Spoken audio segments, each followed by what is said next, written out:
Hi friends, അസ്സാം വലൈക്കും. അപ്പോൾ ഇന്ന് ഞാൻ വന്നിട്ടുള്ളത് നല്ല ടേസ്റ്റി ആയിട്ടുള്ള ഹെൽത്തിയോട് കൂടിയിട്ടുള്ള ഒരു ലഡുവിൻ്റെ റെസിപ്പി ആയിട്ടാണ്.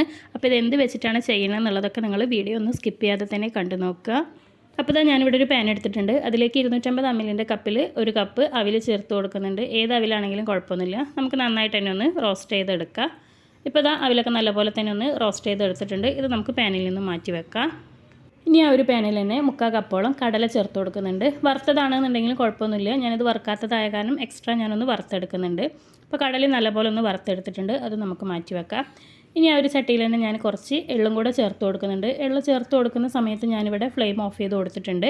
അതിനുശേഷം ആ ഒരു ചൂടിലിട്ടിട്ട് മാത്രമാണ് ഞാൻ ആ ഒരു എള്ളൊന്ന് വറുത്തെടുക്കുന്നത്. അതും കൂടെ വറുത്തെടുത്തിട്ട് നമുക്കത് മാറ്റി വെക്കാം. ഇനിയിപ്പോൾ ആ ഒരു പാനിലേക്ക് തന്നെ ഞാനിവിടെ 3/4 കപ്പോളം ശർക്കര ഉരുക്കിയത് ചേർത്ത് കൊടുക്കുന്നുണ്ട്. ഉരുക്കിയിട്ട് അരിച്ചെടുത്തിട്ടുള്ള ശർക്കരയാണ്. അപ്പോൾ അത് ചേർത്ത് കൊടുക്കുന്നുണ്ട്. നന്നായിട്ട് തന്നെ ഒന്ന് തിളച്ച് തുടങ്ങിയിട്ടുണ്ട്. വറ്റിച്ചെടുക്കേണ്ട ആവശ്യമൊന്നുമില്ല. ഈ ഒരു സമയത്ത് ഞാനിതിലേക്ക് 1 കപ്പ് തേങ്ങ ചിരകിയത് ചേർത്ത് കൊടുക്കുന്നുണ്ട്. അത് ചേർത്ത് കൊടുത്ത് നമുക്ക് നന്നായിട്ട് തന്നെ ഒന്ന് മിക്സ് ചെയ്ത് കൊടുക്കുക. ആ ഒരു തേങ്ങയിലേക്ക് ആ ഒരു മധുരമൊക്കെ വരുന്നവരെ ഒന്ന് നമുക്ക് തിളപ്പിച്ചെടുക്കാം. അപ്പോൾ ശർക്കരയും തേങ്ങയൊക്കെ നല്ലപോലെ ഒന്ന് തിളച്ച് ഒന്ന് കുറുകി തുടങ്ങിയിട്ടുണ്ട്. ആ ഒരു സമയത്ത് നമ്മൾ വറുത്ത് മാറ്റി വെച്ചിട്ടുള്ള അവിലൊന്ന് പൊടിച്ചെടുത്തിട്ടുണ്ട്. അത് ഇതിലേക്ക് ചേർത്ത് കൊടുത്ത് നന്നായിട്ട് തന്നെ ഒന്ന് മിക്സ് ചെയ്തെടുക്കുക. അപ്പോൾ ഇതിവിടെ നന്നായിട്ടൊന്ന് മിക്സ് ചെയ്തെടുത്തിട്ടുണ്ട്. ഇനി ഇതിലേക്ക് നമ്മുടെ കടലൊക്കെ ഒന്ന് തൊലി കളഞ്ഞ് ഒന്ന് പൊടിച്ചെടുത്തിട്ടുണ്ട്. അത് പൊടിച്ചെടുക്കുമ്പോൾ ഞാൻ അതിലേക്ക് ഒരു 2 ഏലക്കായും കൂടി ഇട്ടിട്ടാണ് പൊടിച്ചെടുത്തിട്ടുള്ളത്. അതുപോലെ തന്നെ തരിത്തരിപ്പോട് കൂടിയിട്ട് വേണം പൊടിച്ചെടുക്കാനായിട്ട്. നന്നായിട്ടൊന്ന് മിക്സ് ചെയ്തെടുക്കുക. അപ്പോൾ അതും ചേർത്ത് നന്നായിട്ട് മിക്സ് ചെയ്തെടുത്തിട്ടുണ്ട്. അവസാനമായിട്ട് നമ്മുടെ ആ ഒരു എള്ളും കൂടെ ചേർത്ത് കൊടുക്കുക. അതും കൂടെ ചേർത്ത് ഫുള്ളായിട്ട് തന്നെ ഒന്ന് നല്ലപോലെ ഒന്ന് മിക്സ് ചെയ്തെടുക്കുന്നുണ്ട്.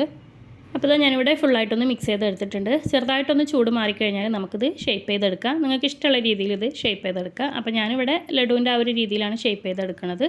ഇതുപോലെ നമുക്ക് ബാക്കിയുള്ളതും കൂടെ ചെയ്തെടുക്കാം. അപ്പോൾ ഇതാ ഞാൻ ബാക്കിയുള്ളതും കൂടെ ഇവിടെ ചെയ്തെടുത്തിട്ടുണ്ട്. അപ്പോൾ നമ്മുടെ ടേസ്റ്റോട് കൂടിയിട്ടുള്ള ഹെൽത്തി ആയിട്ടുള്ള ലഡു ഇവിടെ റെഡി ആയിട്ടുണ്ട്. അപ്പോൾ അവിൽ കഴിക്കാത്ത കുട്ടികൾക്കൊക്കെ ഇതുപോലെ ചെയ്ത് കൊടുക്കുകയാണെന്നുണ്ടെങ്കിൽ തീർച്ചയായിട്ടും കുട്ടികളൊക്കെ കഴിക്കും.